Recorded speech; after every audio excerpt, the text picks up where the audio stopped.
Washington Commanders general manager Adam Peters showed today that he's not afraid to admit when he made a mistake, and that's what they did with the most recent transaction. Let's talk about it.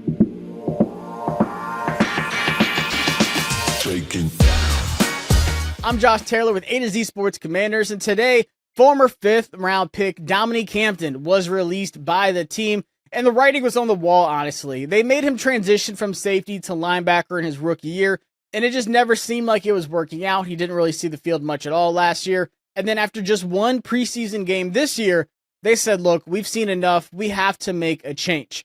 So they went ahead and signed Duke Riley after working out a handful of players after practice on Sunday, 14 to be exact, and a majority of them were linebackers. And that tells me everything that I needed to know.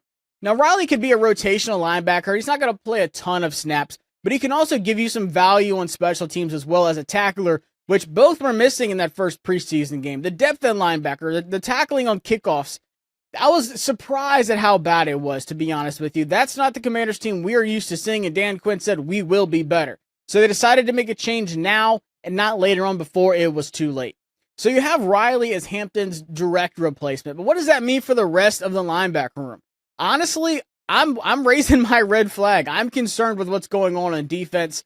Behind Frankie Louvu and Bobby Wagner, what do you really have at linebacker? Honestly, it's not much. Jordan McGee is banged up again after missing a majority, if not all, of his rookie season. He only played like 15 snaps last year because of injuries. He already has another injury. We don't know the extent of it. We don't know how bad it is yet. Dan Quinn said they'll fill us in when they find out more, but there's just a lot of question marks. Nick Bellore, he's great on special teams, but he's 36 years old. What can he give you on defense? I just don't trust him with quality playing time at linebacker. And then you have Kane Medrano, who's a rookie. They've been figuring out, is he a linebacker? Is he a safety? And they listed him as a linebacker on the depth chart. But once again, if he has to rotate in, what's the quality of play you're getting? What's the drop-off like from Frankie Louvu, Bobby Wagner, and then to a rookie that you got this year? So who's the guy that's going to step in? Maybe Riley is going to be the guy that has to play some quality playing time, or maybe one of the UDFAs like Cam Arnold or LKO could step up. I just haven't seen it yet. So for me, I was already weary about a couple positions on defense, and I thought that the linebacker position would be figured out. But once again, Jordan McGee is not healthy.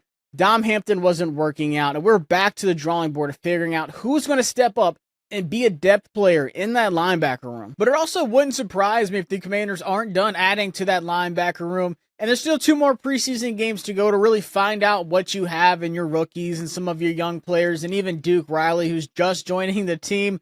But also, don't forget, the Commanders aren't the only team making roster cuts at the end of the month, and honestly, this is going to be a really good group of depth guys that are going to be made available around the league. There's a lot of teams that have some tough decisions to make. So maybe the higher quality player that will be available for Washington just isn't out there yet, but will be before the season.